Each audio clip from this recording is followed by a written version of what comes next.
السلام علیکم۔ میرا بھائی دبئی میں جاب کرتا اور میں یہاں پاکستان میں اس کے پیسوں سے عیاشی کرتا۔ پیسہ زیادہ ہونے کی وجہ سے میں نے اپنے محلے کی سب سے خوبصورت ترین لڑکی سے شادی کی۔ دبئی میں کام زیادہ ہونے کی وجہ سے میرا بھائی میری شادی پر بھی نہ آ سکا۔ میں نے اپنی شادی بڑی دھوم دھام سے کی تھی۔ میری بیوی لاکھوں میں ایک تھی، میں تو اسے دیکھ دیکھ کر جی رہا تھا۔ 3 سال بعد جب میرا بھائی گھر واپس آیا تو میری بیوی اسے دیکھتے ہی بے ہوش ہو گئی۔ جب اسے ہوش آیا تو اس نے روتے ہوئے اپنے آپ کو کمرے میں بند کر لیا، اور میرا بھائی میری جان کا دشمن بن گیا کہ میں اپنی بیوی کو آج ہی طلاق دے کر گھر سے نکال دوں۔ مجھے کچھ سمجھ نہیں آ رہا تھا۔ اس کے بعد میرے بھائی نے مجھے میری بیوی کے متعلق ایسی چیز دکھائی کہ میرے سر پر تو آسمان ٹوٹ پڑا، کیونکہ آج میری بیوی اپنے ماں باپ کے گھر گئی ہوئی تھی اور میں ماضی کی بھول بھلائیوں میں کھویا ہوا تھا۔ جب میری شادی کا پہلا دن تھا اور میں بہت خوش تھا، اس وقت میں کتنا مطمئن تھا اور کتنا مختلف انسان تھا۔ میرے دوست یار سب مجھے چھیڑ رہے تھے، ارے یار تم تو بہت خوش قسمت ہو جو تمہیں اتنی حسین بیوی ملی ہے۔ یہ میرے دوست وسیم کی آواز تھی۔ اس نے گویا مجھے 7ویں آسمان پر بٹھایا ہوا تھا۔ کون تھا ایسا شخص جس نے میری بیوی کی تعریف نہیں کی تھی؟ مجھے اپنی قسمت پر ناز ہونے لگا تھا، مگر میں اہم موقع پر اپنے چھوٹے بھائی یاسر کو بہت مس کر رہا تھا، جو دبئی میں کسی بہت بڑی کمپنی میں جاب کرتا تھا۔ میری شادی کے موقع پر وہ یہاں پر نہیں تھا اور میں اپنے بھائی سے بہت زیادہ پیار کرتا تھا۔ وہ خود تو نہ آیا مگر اس کی کال آ گئی۔ وہ کافی دیر مجھ سے فون پر باتیں کرتا رہا۔ آج میری اپنی بیوی کے ساتھ پہلی ملاقات تھی۔ مجھے وہ بہت پسند آئی تھی۔ میری بیوی سنبل بہت خوبصورت تھی۔ میری زندگی بہت مزے میں گزرنے لگی تھی۔ میری زندگی میں میری بیوی سے پہلے کوئی لڑکی نہیں آئی تھی، اس لیے میں اس کے ساتھ بے پناہ محبت کرنے لگا تھا۔ میں جب 17 سال کا تھا میرے امی ابو ایک ایکسیڈنٹ میں فوت ہو گئے، تب میں بہت زیادہ رویا تھا۔ اس وقت یاسر 10 سال کا تھا۔ میں نے اس کو ماں باپ دونوں بن کر پالا، اس کو بہت زیادہ محبت دی، اس کا بہت زیادہ خیال رکھا، خود محنت مشقت کرتا رہا مگر اس پر آنچ نہیں آنے دی۔ میرے ابو کی کریانے کی دکان تھی، ان کے فوت ہونے کے بعد میں نے ہی اس دکان کو سنبھالا۔ تب تک اس کی اتنی اچھی حالت نہیں تھی۔ میں نے اس پر دن رات محنت کی، اپنا سکون و آرام کسی چیز کا خیال نہیں کیا، اور اب جا کر یہ ایک کریانے کی شکل اختیار کر گئی تھی، اور یہ میری محنت کا منہ بولتا ثبوت تھا۔ میرا بہت دل تھا کہ یاسر پڑھ لکھ کر بہت بڑا آدمی بن جائے، مگر اسے شروع سے ہی دبئی جانے کا شوق تھا۔ وہ دبئی میں ہی کوئی جاب کرنا چاہتا تھا۔ وہ ایک پرائیویٹ کالج میں FA کی تعلیم حاصل کر رہا تھا، مگر اس کا اٹھنا بیٹھنا بہت غلط قسم کے لڑکوں کے ساتھ تھا۔ اس کی صحبت بہت خراب ہو گئی تھی۔ مجھے اس کے بارے میں بہت سی شکایات موصول ہونے لگی تھی۔ سب سے زیادہ میرے لیے یہ پریشانی کی بات تھی کہ وہ لڑکیوں کے چکر میں پڑ گیا تھا۔ کئی راتیں وہ گھر پر نہیں آتا تھا۔ مجبوراً پھر مجھے فیصلہ کرنا پڑا، مجھے اسے باہر دبئی بھجوانا پڑا۔ یہ فیصلہ کرنا میرے لیے آسان نہیں تھا، کیونکہ وہ میرا لاڈلا بھائی تھا۔ اسے خود سے دور کرنے کے لیے مجھے بڑا حوصلہ رکھنا پڑا تھا، لیکن مجھے خوشی اس بات کی تھی کہ اسے دبئی میں جاب مل گئی تھی اور وہ اب دل لگا کر کام کرنے لگا تھا، بلکہ مجھے بھی پیسے بھیجنے لگا تھا۔ پھر 1 سال بعد میں نے شادی کر لی۔ آج میں بیٹھا پرانی باتیں سوچ رہا تھا، تب میری بیوی سنبل میرے پاس آئی۔ اس کو دیکھ کر میری ساری اداسی دور ہو گئی۔ وہ اپنے ابو کے لیے اداس ہو رہی تھی۔ میرا دل تو نہیں کر رہا تھا اسے وہاں پر چھوڑنے کو، مگر اس نے اتنے پیار سے اجازت مانگی کہ مجھے ماننا پڑا۔ مجھے اکثر یہ بات محسوس ہوتی تھی کہ وہ بولتے بولتے کہیں کھو جاتی ہے، ہنستے ہنستے چپ ہو جاتی ہے۔ میں نے کئی بار اس سے اس بارے میں پوچھا، مگر اس نے مجھے ٹال دیا۔ آج وہ اپنے گھر میں تھی اور مجھے اس کی کمی محسوس ہو رہی تھی۔ ان چند دنوں میں ہی اس نے مجھے اپنا بنا لیا تھا۔ میں اس کے بارے میں سوچتے سوچتے سو گیا۔ میری بیوی سنبل نے ایک غریب گھرانے میں آنکھ کھولی تھی۔ اس کی اماں اس کی پیدائش کے وقت ہی فوت ہو گئی تھی۔ جب وہ تھوڑی بڑی ہوئی تو اس کے باپ نے دوسری شادی کر لی تھی۔ اس کی سوتیلی ماں روایتی سوتیلی ماں کی طرح ہی تھی، جو سوتیلی بیٹی کو اپنا دشمن سمجھتی ہے اور اس پر ہر طرح کا ظلم کرنا اپنا حق سمجھتی ہے۔ سنبل کی سوتیلی ماں بھی ایسی ہی تھی۔ وہ اس کے باپ کے سامنے اس کے ساتھ اچھا سلوک کرتی تھی، مگر جب وہ گھر سے باہر جاتا تو سنبل پر ظلم کرنا شروع کر دیتی تھی۔ وہ جب اسکول سے گھر واپس آتی تو سارے کام اسی سے کرواتی تھی اور کھانے کو بہت کم دیتی تھی۔ اس کے اس سلوک کی وجہ سے سنبل بہت ڈرپوک لڑکی بن گئی تھی۔ وہ ڈری ڈری اور سہمی سہمی سی رہنے لگی تھی۔ اس نے اپنے حق کے لیے بولنا سیکھا ہی نہیں تھا، جبکہ اس کے چھوٹے سوتیلے بہن بھائی بہت تیز تھے، مگر وہ اپنی ماں سے بہت مختلف تھے۔ وہ سنبل کے ساتھ بہت زیادہ پیار کرتے تھے، سنبل بھی ان سے بہت پیار کرتی تھی۔ اس نے 10ویں تک ایک قریبی سرکاری اسکول میں پڑھا تھا۔ اس وقت وہ 10ویں کلاس میں تھی جب ایک دن سنی کی اس پر نظر پڑ گئی۔ وہ اس وقت اپنی سہیلی کے ساتھ اسکول سے گھر واپس آ رہی تھی۔ سنی نے اس کے بارے میں معلومات اکٹھی کی۔ اسے اس کے بارے میں سب کچھ پتہ چل گیا تھا، وہ کہاں رہتی ہے اور کیا کرتی ہے۔ اس کی سوتیلی ماں کے بارے میں وہ سب کچھ جان گیا تھا۔ اس نے سنبل سے بات کرنے کی بہت کوشش کی، مگر وہ بہت ڈرپوک لڑکی تھی۔ ایسا سوچ کے ہی اس کی جان جانے لگتی تھی۔ سنی سنبل کو حاصل کرنے کی ہر ممکن کوشش کر رہا تھا، مگر وہ اس کے جال میں نہیں آ رہی تھی۔ اس کا حسن، اس کی معصومیت اس کو پاگل کر رہی تھی۔ وہ ہر حال میں اسے حاصل کرنا چاہتا تھا، مگر اسے کوئی راستہ نہیں مل رہا تھا۔ پھر اس کے شیطانی دماغ میں خیال آیا اور اس نے سنبل کو حاصل کرنے کے لیے ایک منصوبہ بنایا۔ سنی یہ جانتا تھا کہ سنبل کی سوتیلی ماں اس سے کتنی نفرت کرتی ہے۔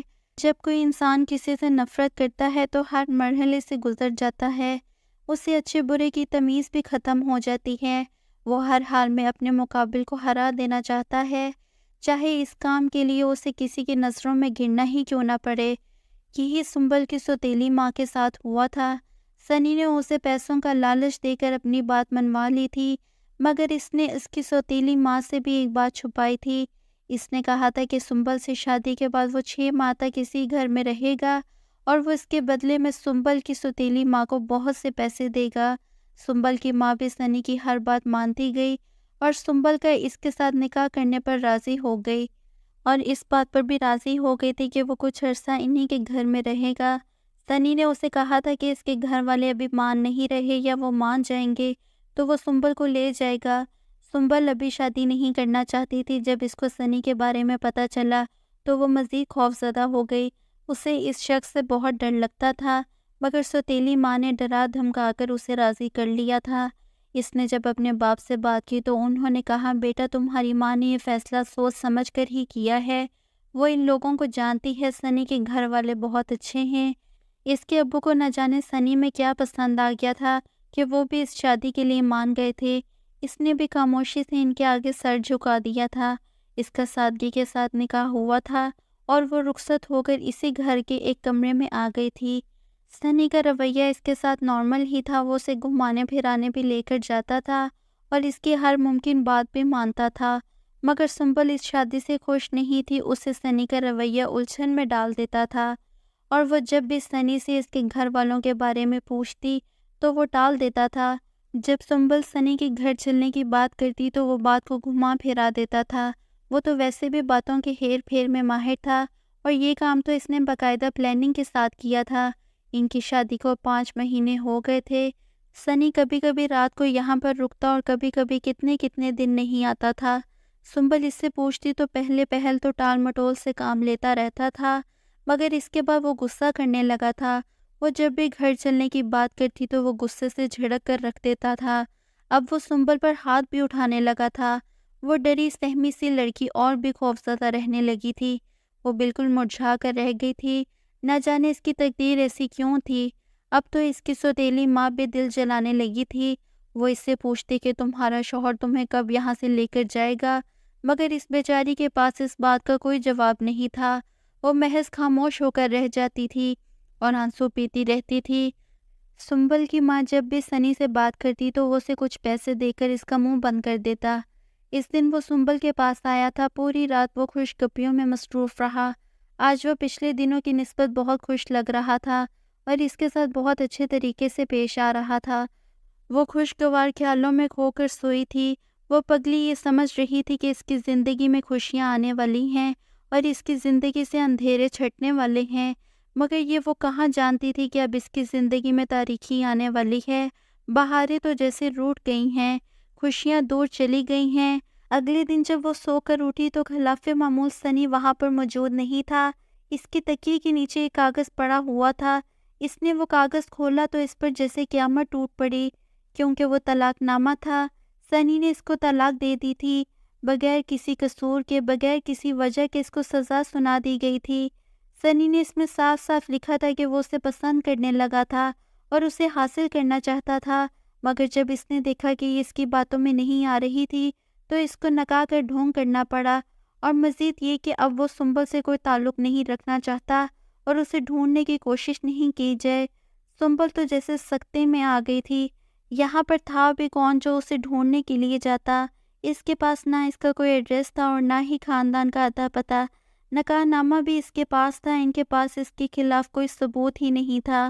اس کی سوتیلی ماں کو یہ خبر پتہ چلی تو وہ سینہ پیٹ کر رہ گئی۔ وہ تو سمجھی تھی کہ اس کی جان چھوٹ جائے گی، مگر اب کیا ہو سکتا تھا؟ اس کے ابو تو یہ خبر سن کر جیسے سکتے میں آ گئے تھے۔ وہ بہت زیادہ بیمار رہنے لگے تھے۔ اسی پریشانی میں ایک دن ان کا بی پی شوٹ کر گیا، ان پر فالج کا اٹیک ہوا اور وہ بستر کے ہو کر رہ گئے تھے۔ اس بات کا سارا ملبہ اس کی سوتیلی ماں نے سنبل پر ڈالا تھا۔ اب گھر میں کام کرنے والا کوئی نہیں تھا، اس لیے اس کے چھوٹے سوتیلے بھائی کو ہی مزدوری کرنے کے لیے نکلنا پڑا۔ اسے اپنی تعلیم کی قربانی دینی پڑی۔ گھر میں تو جیسے پریشانی اور غربت نے ڈیرا ڈال لیا تھا۔ سنبل کے سوتیلے بھائی کی ایک اچھی جگہ جاب لگی تو آہستہ آہستہ ان کے گھر کے حالات بہتر ہونے لگے۔ چند مہینے بعد ہی رشتہ کروانے والے کے ذریعے سنبل کے لیے جاوید کا رشتہ آ گیا۔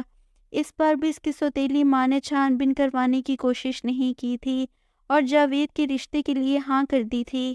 اس کے ابو نے بہت کہا کہ پہلے لڑکے کے بارے میں پتہ کروا لو، مگر اس نے کہا کہ میں نے جو پتہ کروانا تھا کروا دیا ہے۔ جاوید کو اس نے یہ کہا تھا کہ وہ جہیز میں کچھ بھی نہیں دے سکتی، مگر جاوید سنبل پر دل ہار بیٹھا تھا۔ اسے ہر حال میں یہ رشتہ منظور تھا۔ اتنی خوبصورت لڑکی اگر بغیر جہیز کی بھی دیتے تو بھی اسے اس بات پر کوئی اعتراض نہیں تھا۔ ویسے بھی اس کے گھر میں کسی چیز کی کمی نہیں تھی، اس کے گھر میں اللہ کا دیا سب کچھ تھا۔ شادی کے کتنے دن بعد سنبل کو یقین نہیں آ رہا تھا کہ اس کو اتنا اچھا شوہر ملا ہے۔ وہ اپنی پچھلی زندگی کو بھول گئی تھی اور جاوید سے بھی ہر بات چھپائی گئی تھی۔ سنبل ہر وقت خدا کا شکر ادا کرتی رہتی۔ اس نے بہت برے حالات دیکھے تھے، ان برے حالات کے بعد ایسا شوہر وہ خود کو اب بہت خوش قسمت سمجھنے لگی تھی، مگر اس کے نصیب نے یہاں بھی اس کا پیچھا نہیں چھوڑا تھا۔ اس کے پاس اللہ کا دیا سب کچھ تھا، بس اسے اولاد کی کمی بہت محسوس ہوتی تھی۔ سنبل خدا سے رو رو کر دعائیں مانگتی تھی۔ اتنے میں 3 سال کا عرصہ گزر گیا اور پھر ایک دن ایسا آیا کہ اسے لگا آج قیامت آ گئی ہے۔ وہ دن اس کے لیے بہت برا ثابت ہوا تھا۔ اس کی زندگی پھر سے بدل گئی تھی۔ شاید بد نصیبی ابھی بھی اس کا پیچھا چھوڑنے پر راضی نہیں تھی۔ میں سنبل کا شوہر جاوید، مجھے اولاد کی اتنی کمی محسوس نہیں ہوتی تھی، بلکہ سچ بتاؤں تو جب مجھے سنبل ملی تھی میری تو ساری حسرتیں اور کمیاں دور ہو گئی تھیں۔ یوں ہی وقت گزرتے گزرتے 3 سال کا عرصہ گزر گیا۔ یہ تمام عرصہ مجھے خوبصورت خواب کی طرح یاد ہے۔ پھر وہ ہوا جو میں نے سوچا بھی نہیں تھا۔ جب میری شادی ہوئی تو میرا چھوٹا بھائی یاسر دبئی تھا۔ میری بیوی سنبل صورت اور سیرت دونوں میں کمال تھی۔ شادی کو 3 سال ہو گئے تھے پر اولاد نہ ہوئی تھی۔ ایک روز گیٹ پر دستک ہوئی۔ میری بیوی سنبل نے جو ہی گیٹ کھولا تو گھبرا کر چیخنے لگی اور بے ہوش ہو گئی۔ میں ایک دم بھاگ کر گیا، باہر کوئی اور نہیں میرا چھوٹا بھائی یاسر کھڑا تھا، جو آج 3 سال بعد دبئی سے واپس گھر لوٹ آیا تھا۔ جب بیوی کو ہوش آیا تو اس سے پوچھا کہ وہ بھائی کو دیکھ کر اتنا کیوں گھبرا گئی، تو اس نے بات ٹال دی۔ اب میری بیوی سنبل ہر وقت کمرہ بند کر کے روتی رہتی اور میرا بھائی یاسر بھی پریشان رہنے لگا تھا۔ ایک روز یاسر مجھے ایک پیر کے پاس لے گیا جس کے عمل سے اولاد ہوتی تھی، مگر اس پیر نے میری بیوی اور میرے بھائی کے ایسے راز سے پردہ ہٹایا کہ میرے سر پر آسمان ٹوٹ پڑا۔ گھر آ کر بھی میں گمسم رہا، مجھے تو جیسے یقین ہی نہیں آ رہا تھا کہ میرے ساتھ یہ سب کیا ہو گیا ہے۔ سنبل جسے میں بہت معصوم سمجھتا تھا وہ ایسی ہوگی میں نے سوچا بھی نہیں تھا۔ مجھے اپنے بھائی سے بھی نفرت ہو رہی تھی اور سنبل کو تو میں نے گھر سے نکال دیا تھا۔ وہ روتی رہی، فریاد کرتی رہی، مگر میں نے اس کی ایک نہ سنی۔ رات کو میں اپنے کمرے میں تنہا بیٹھا ہوا تھا جب یاسر آیا۔ وہ میرے پیروں میں بیٹھ کر کہنے لگا، بھائی آپ مجھ سے ناراض ہیں؟ وہ میرا چھوٹا بھائی تھا، اسے میں نے بچوں کی طرح پالا تھا، میں اس سے بھلا اتنی دیر ناراض کیسے ہو سکتا تھا؟ جب میں نے اسے گلے سے لگا لیا اس نے کہا، بھائی سنبل خود میرے پیچھے پڑی ہوئی تھی اور ہمارے بیچ میں جو کچھ بھی ہوا اس میں سنبل کی 100% رضامندی شامل تھی۔ میں نے اس سے بہت بار کہا کہ شادی سے پہلے یہ سب کچھ گناہ ہے، مگر اس نے میری ایک نہیں مانی اور مجھے گناہ پر اکساتی رہی۔ میں شیطان کے بہکاوے میں آ کر بہک گیا تھا، اور جب میں گھر آیا تو اس کو آپ کی بیوی کے روپ میں دیکھا تو مجھے بہت دکھ ہوا۔ مجھے آپ کے نصیب پر بہت رونا آیا کہ آپ اتنے اچھے انسان ہیں اور آپ کو سنبل جیسی ہی بیوی ملی۔ مجھے معاف کر دیں بھائی اگر میری وجہ سے آپ کا دل دکھا ہے۔ سنبل اسی لیے مجھے دیکھ کر بے ہوش ہو گئی تھی تاکہ میں اس کی اصلیت آپ کو نہ بتا دوں، اس لیے میں آپ کو اس پیر کے پاس لے کر گیا تھا۔ مجھے پتا تھا کہ اگر میں خود آپ کو بتاؤں گا تو آپ یقین نہیں کریں گے۔ میں اس کی باتوں کو خاموشی سے سنتا رہا۔ پھر 2 مہینے کے بعد وہ چلا گیا۔ اس کے جانے کے بعد میں سنبل کو گھر لے آیا کیونکہ اب میں اس کو سزا دینا چاہتا تھا۔ اس نے جو کچھ میرے ساتھ کیا تھا میں اس کا بدلہ لینا چاہتا تھا۔ میں نے اپنے اوپر سے محبت کا جھولا اتار کر پھینک دیا اور اس پر ظلم کے پہاڑ توڑ دیے۔ آج میں دکان سے جلدی واپس گھر آ گیا تھا۔ دروازے کے باہر کیبل والا کھڑا تھا اور وہ دروازے میں کھڑی تھی، اس کے ساتھ نہ جانے کیا باتیں کر رہی تھی۔ مجھے دیکھ کر وہ گھر کے اندر چلی گئی۔ اسے دیکھ کر میرا دماغ گھوم گیا۔ کیبل والا کہنے لگا میں کیبل کا بل لینے آیا تھا، وہ تو یہاں سے چلا گیا تھا، مگر میں نے سنبل سے کہا کہ اس کے ساتھ کون سے راز و نیاز ہو رہے تھے۔ مجھے دیکھ کر وہ سہم گئی اور رونے لگی کہ اللہ کا واسطہ مجھے مت مارو، وہ تو بس بل لینے آیا تھا اور میں نے اس سے بس اتنا کہا تھا کہ آپ گھر پر نہیں ہیں۔ ہاں تو میں گھر پر نہیں تھا تو اس کو اندر بلا لینا تھا۔ بد کردار عورت، تم پر مجھے بالکل بھی اعتبار نہیں ہے، تم ایک گری ہوئی عورت ہو، تم کسی بھی حد تک جا سکتی ہو۔ میں سنبل پر الزام لگانے لگا۔ اس نے زندگی میں پہلی بار زبان کھولی تھی۔ وہ کہنے لگی تھی مجھے جتنی مرضی گالیاں دے لیں مگر میری مری ہوئی ماں کو گالیاں مت دے۔ زبان چلاتی ہے بد زبان عورت۔ میں اسے بازوؤں سے پکڑ کر گھسیٹتے ہوئے کمرے میں لے گیا اور بہت بے دردی سے اسے مارنے لگا۔ تب تک مارتا رہا جب تک وہ بے ہوش ہو کر گر نہ پڑی۔ میں نے اسے ایک ٹھوکر رسید کی اور دروازہ بند کر کے دکان پر آ گیا۔ میرا غصہ اس کو مار کر بھی نہیں اترا تھا۔ نہ جانے کون سی آگ تھی جو مجھے اندر ہی اندر جلا رہی تھی۔ سنبل کا باپ مر چکا تھا اور اس کی سوتیلی ماں اسے اپنے پاس رکھنے کو تیار نہیں تھی۔ وہ مجبوراً میرے ساتھ رہ رہی تھی اور میں دن رات اس پر ظلم کرتا رہتا۔ ایک روز میں ابھی انہی سوچوں میں گم تھا جب مجھے میرے بھائی یاسر کی کال آئی۔ میرا موڈ خوشگوار ہو گیا۔ میں اس کا حال چال پوچھنے لگا تو وہ رونے لگا اور مجھ سے معافی مانگنے لگا۔ میں حیران و پریشان ہو گیا تھا اسے کیا ہو گیا ہے، وہ کس بات کی معافی مانگ رہا ہے، مگر جو کچھ اس نے کہا تھا اسے سن کر تو میرے پیروں تلے سے زمین نکل گئی تھی۔ اس نے بتایا کہ غلط کاریوں کی وجہ سے اسے ایڈز جیسی خطرناک بیماری ہو گئی ہے اور اسے کسی کی بد دعا لگی ہے۔ میرے پوچھنے پر اس نے مزید بتایا کہ اس کا سنبل کے ساتھ کوئی چکر نہیں تھا، وہ ایک معصوم اور شریف لڑکی تھی اور یاسر نے ہی سنی بن کر سنبل کو دھوکہ دیا تھا، اس کی زندگی برباد کی تھی، نکاح جیسے مقدس رشتے کو بدنام کیا تھا۔ اس سب میں وہ لڑکی تو بے گناہ تھی اور وہ بے قصور ہی پس گئی تھی، اور جب وہ دبئی سے واپس آیا تھا تو سنبل کو دیکھ کر حیران رہ گیا تھا۔ اسے بھابھی کے روپ میں دیکھ کر وہ پریشان ہو گیا تھا۔ اسے یہ ڈر تھا کہ کہیں سنبل مجھے اس کی اصلیت نہ بتا دے، اس لیے اس نے ایک جھوٹے پیر کا کھیل کھیلا اور اسے پیسے دے کر یہ سب کچھ کہنے کے لیے کہا تھا۔ یہ سب سن کر تو مجھے سکتہ ہی ہو گیا تھا۔ مجھے یقین نہیں آ رہا تھا کہ میرا بھائی یاسر ایسی حرکت بھی کر سکتا ہے۔ میں نے اسے کچھ بھی نہیں کہا اور فون بند کر دیا۔ تھوڑی دیر کے بعد میں گھر واپس آیا۔ سنبل کا سامنا کرنے کی ہمت مجھ میں نہیں تھی۔ جب میں گھر آیا تو وہ اپنے زخموں کی وجہ سے روئے جا رہی تھی۔ میں نے اسے اپنے پاس بٹھایا اور اس کی مرہم پٹی کی۔ میں نے اس سے ہاتھ جوڑ کر معافی مانگی۔ وہ کملی حیران و پریشان ہو رہی تھی کہ مجھے کیا ہو گیا ہے۔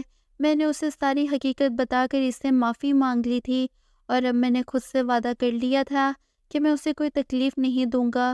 آج اس بات کو 5 سال گزر گئے ہیں، میں اب تک اپنے وعدے پر قائم ہوں۔ اس کے بعد میں نے سنبل پر نہ کبھی ہاتھ اٹھایا اور نہ غصہ کیا، مگر اس کے باوجود وہ جیسے ہنسنا ہی بھول گئی ہے۔ آج اللہ تعالیٰ کے کرم سے میرے 2 بیٹے ہیں، مگر سنبل اب بھی ویسی ہی رہتی ہے، چپ اور خاموش۔ کبھی کبھی مجھے اس کی خاموشی سے ڈر لگتا ہے کہ کہیں میں خدا کی پکڑ میں نہ آ جاؤں۔ میرا بھائی 2 سال پہلے مر گیا تھا، اس نے اپنے ساتھ خود ظلم کیا تھا۔ ہم مرد بعض اوقات طاقت کے نشے میں دھت ہو کر ہوا کی بیٹی کے ساتھ بہت ظلم کر دیتے ہیں اور بھول جاتے ہیں کہ جوانی میں کی گئی غلط کاریاں ہمارے سامنے بھی آ سکتی ہیں۔ محترم ناظرین، اس طرح کی سبق آموز کہانیاں حاصل کرنے کے لیے ہمارے چینل کو سبسکرائب کریں اور بیل آئیکن کو پریس کرنا مت بھولیے گا۔ ویڈیو پسند آنے کی صورت میں لائک اور شیئر کیجیے۔ شکریہ۔